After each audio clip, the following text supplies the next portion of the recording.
It is 2:11 a.m.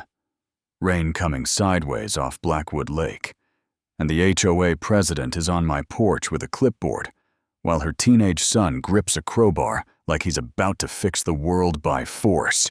She yells over the thunder. This property is forfeited by emergency community protocol and reaches for my lock. And the same second red and blue light fills the siding, and a deputy shouts, "Hands where I can see them." And I'm behind the glass with my camera rolling and a fat binder under my arm thinking, finally, this might actually stop. I'm Caleb Mercer, a guy who fixes things for a living and grew up on the idea that if you build it with your hands and pay for it, with your sweat, no one gets to stroll up and call it theirs. My granddad built this cedar cabin in 1971, long before cul-de-sacs and golf carts and pastel newsletters, and even when Blackwood Landing HOA grew around the lake like ivy on brick, our parcel sat outside their pretty map. You know what I mean? Close enough to glare at, but not theirs to touch. The first morning she came 6:03 a.m. Sharp knock coffee, not even poured. I opened the door in work boots and yesterday's jeans, and there she is, Colleen Archer, president. Smile that never reaches her eyes, hair sprayed like a helmet furls, that say, "I don't sweat." She doesn't say hello, just lifts a piece of paper, like a cop writing a ticket, and says, "Violation $500. Mailbox not HOA approved charcoal gray." And I say as politely as a man can manage before sunrise, "Ma'am, I'm not in your HOA." And she gives me that patient kindergarten look and says, "You are now."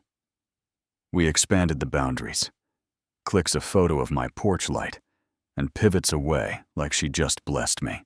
I stood there with that paper cooling in my hand and checked the county plat like any sane person would, parcel 7C, same as ever, outside their polygon granddad's deed, clean as a hymn.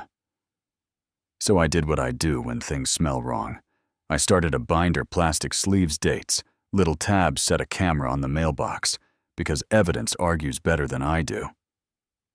Then the parade began. Non-compliant door knocker, which I don't have grass excessively wet, which the lake does for free every morning. Unauthorized parking on a common road, which is my gravel driveway. My granddad shoveled by hand. By Friday, I had 7 citations, and not a real signature among them. All funneling to a P.O. box that didn't match their website. Yeah, that happened, and that night my dock cam caught 2 silhouettes, one in a varsity jacket, one with a bat whispering like they'd trained for crime on YouTube. I stepped onto the porch and said, "Calm and steady. Private property, leave now." And they scattered. One took a swing at my mailbox on the way out. I installed a steel one the next morning, because I am done buying tin for other people's tantrums. Then came the theater, an emergency community access notice zip-tied to my gate, a fresh padlock thrown on the community ramp. I never use, but just close enough for my camera to see noon on Saturday. And Colleen stages a sidewalk sermon with a clipboard and a cluster of dog walkers who suddenly forgot how to walk. Pay $3,200 by Friday. "Or we will record a lien," she says like she owns a gavel. And I say, "You can't lien what you don't govern." And she smiles that tiny, bright smile. People smile when they've already spent your money in their head. "Caleb, your resistance is not a good look." And I laugh, couldn't help it. "Show me the recorded plat." "Colleen, show me the statute." She doesn't. She never does. Just tosses "enjoy it while you can," like a hex. There is a point where stubborn becomes survival.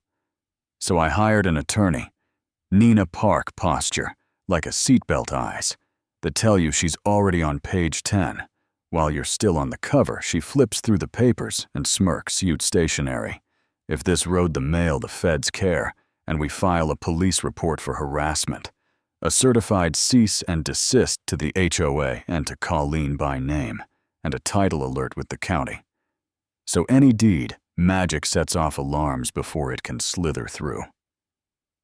Rule 1, Nina says. Document everything. Rule 2, don't take the bait, let the record hang them. And I put that on a sticky note above the coffee maker. A week later, the county clerk, Ralph Peppermint Breath and Hands, that know paper like a pianist knows keys, calls us down and slides a photocopy across the counter, like a dealer in a quiet casino. A quitclaim deed, transferring my parcel to a teenager named Brady Archer. Dated 2 weeks back, my name in a handwriting. I've never had a notary seal stamped by someone whose commission expired last spring. That cold wash climbed my spine and set up camp. "They're not just barking. They're biting on paper," I said. And Ralph nodded, hawked my title, so nothing moves without his say-so. And suddenly, it wasn't rumor or rudeness. It was theft with a pen. When people aim to win by paperwork, you bring people who speak that language. We looped in the postal inspectors, suits already sweating through August, flipping my stack of envelopes with the reverence of archaeologists, same P.O. box, same print marks, same neat rhythm in the postmarks. And the Army Corps of Engineers weighed in on the flood easement near the dam translation. The HOA does not crown itself king of the shoreline.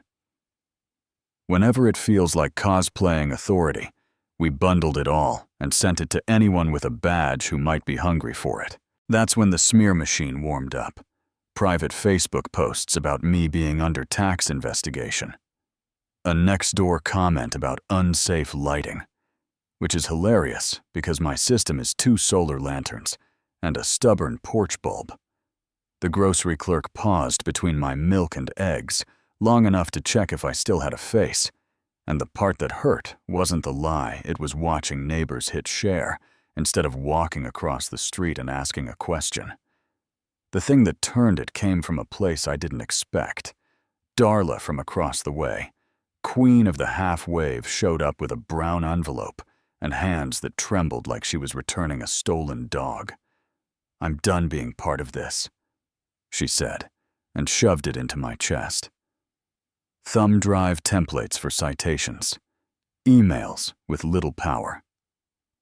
Drunk sentences. A PDF named Coal Transfer. Final in all caps, like yelling makes it legal metadata showing edits by Karcher at 11:43 p.m. Deposit logs with fine money, landing in an account that wasn't the association's. The shape of it snapped into focus. This wasn't Karen with a clipboard. It was a side hustle dressed as governance. Nina moved like chess. Deputy Miguel Soto from the sheriff's office. Postal inspectors, county attorney. She rehearsed me on one sentence to say, "If Colleen showed again, ongoing forgery." Investigation, known suspect. Present, I repeated it until it lived in my bones. We added cameras, labeled decoy. Documents, sharpened the timeline, measured twice cut. Once, like Granddad taught me, and then the weather did what weather does in this story. It brought a storm. Wind slapping the screen door hard enough to test screws. Lake churning like it wanted to climb the bank. I'm at the table going over Nina's last email when the driveway camera dings. Headlights off a black SUV creeping past the steel mailbox. It already learned not to punch a dial and say the sentence, clear as Sunday. The porch cam pops, and there's Colleen's soaked eyes, bright and wild clipboard, under plastic like a badge, and behind her Brady in a hoodie. Over that jacket the school gives you when you hit a ball well enough. Lugging a plastic file bin, and the kind of crowbar you buy when you're not an actual contractor. Under emergency community protocol, your shoreline is subject to safety inspection. She declares loud over the wind. Failure to comply will result in forfeiture. And I say, steady through the door. There is no emergency protocol. You are trespassing. She slaps a notice of forfeiture on my glass, reaches for my new lock, and the yard erupts in light that isn't lightning. Unmarked cruisers. Doors, radios. Soto's voice clean as a knife. Hands where I can see them. Brady freezes the crowbar. Rings like a dropped fork. I open the door and step into the frame with the binder and the camera catching everything. Colleen Archer Soto reads, rain running off his brim. You are under arrest for forgery, attempted real estate theft harassment and mail fraud. He lists the P.O. box, the expired notary commission, the deposits marked fines moving into a personal account. Nina shows up in a raincoat and hands over Darla's drive and my binder like we're passing wrenches on a job site. The cuffs click small, stainless sound that lands in your molars. And Colleen tries one last performance for a crowd that finally isn't buying tickets. You think you won, Caleb? They'll replace me, someone always does. And I don't answer because there's nothing left to argue. Soto drops her shiny nameplate. President, Blackwood Landing, HOA, into an evidence bag. And believe me, that's the exact second the fear leaves my body. Not with a cheer, just with a breath that doesn't taste like adrenaline anymore. After that, it's quiet. And the way things get quiet when paperwork goes where it should. The county pulls binders out of the HOA office labeled compliance actions. Copies of citations. No board ever voted on. Envelopes of cash from folks who thought paying off a bully would make the bully turn human. The DA is interested. The postal guys are delighted. Cameras vanish from the gate. Neighbors who avoided my eyes suddenly want to apologize with cookies. And I fix the loose step on the back deck because a man can only hold anger so long before it starts holding him. People ask me if I hate HOAs, and I tell them I hate power without accountability. It always finds a costume. Sometimes it's a badge. Sometimes it's a title and a newsletter. Sometimes it's a clipboard. In the rain, and a boy who learned the wrong lesson from the loudest parent in the room. You know what I mean. And if you let one person invent rules because they enjoy the sound of their own. No, you look up one day and realize the lake doesn't sound like birds. It sounds like permission slips. Here's the part that gets folks typing, as they led her past me, soaked and small. Colleen looked up and said, "You didn't win." And I've thought about that a lot, because maybe winning isn't the point. Maybe the point is stopping the harm, documenting the truth. Holding the line, one address at a time, so the next bully thinks twice. And yeah, someone else might try it. But they'll try it against a neighborhood that watched this one fail in daylight. And that counts. I'm not a hero. I'm a man who likes a solid hinge and a straight line. I measured the thing. I kept the receipts. And when someone lied about what was mine, I held the truth up until their face couldn't stand it. I didn't need to win. I needed her to stop. And she did.